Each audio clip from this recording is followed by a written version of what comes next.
இனி வீட்லயே பானிபூரி செய்யலாம் எல்லாரும். ஆச்சி பானிபூரி கிட். பொன்னியின் செல்வன் படத்தை மணிரத்னம் முதலில் தனது ராஜ்கமல் நிறுவனத்துக்கு செய்ய இருந்ததாகவும் அந்த கதையை பண்ணும் அளவிற்கு பட்ஜெட் இல்லை என்று மணிரத்னம் கையை பிடித்து மசாஜ் செய்து அனுப்பிவிட்டேன் என்றும் தக் லைஃப் பட அறிமுக நிகழ்ச்சியில் கமல்ஹாசன் தெரிவித்தார். இவருக்கு நான் ஒரு பேர் வச்சிருக்கேன், அது ஒரு கோவத்தில் வச்சதுதான். ஆனால் இங்கே சொல்லலாம், வெறும் மணிரத்னம் இல்லைங்க, அவர் 5.5 மணிரத்னம். அங்கே வந்து உட்காந்துருவாரு காலைல 5.5 மணிக்கு. அதனால் அவருக்கு இந்த படத்துல இருந்து எனக்கு பட்டம்லாம் கொடுப்பாங்க, அவருக்கு நான் கொடுத்த பட்டம் இது 5.5 மணிரத்னம்னு. அந்த பிரம்ம முகூர்த்தம்னு சொல்லுவாங்க, அந்த நேரத்தில் பண்ணால் எல்லாம் சரியாக வரணும். அவருக்கு டெய்லி ஷூட்டிங் நடக்கும்போது பிரம்ம முகூர்த்தம் தான். பாசத்தில் டிஆர் 8 அடி என்றால் சிலம்பரசன் 16 அடி பாய்ந்து விட்டார் என்று சிலம்பரசனை புகழ்ந்தார் கமல்ஹாசன். Simbu is concerned.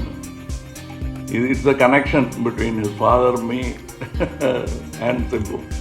அவருக்கு இவர் எப்படி பழகுவாரோ எங்கிட்ட, ஏன்னா அடுத்த ஜென்ரேஷன்.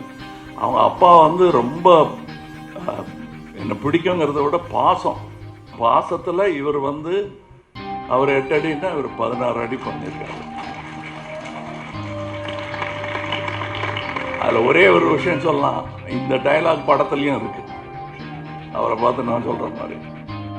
எனக்கு இந்த திரைப்படத்தில் அபிராமியும் த்ரிஷாவும் ஒரு முறை கூட ஐ லவ் யூ சொன்னதில்லை.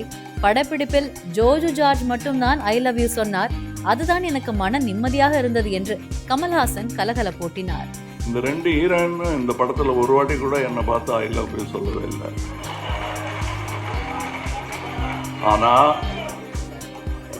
ஆனால் டெய்லி காரத்தால் ஷூட்டிங்க்கு வரும்போது, காலையிலையோ நைட் ஷூட்டிங்கோ எதுவாக இருந்தாலும் என்னை பார்த்து ஐ லவ் யூ சொன்ன ஒரே ஆள் வந்து ஜோஜோ தான்.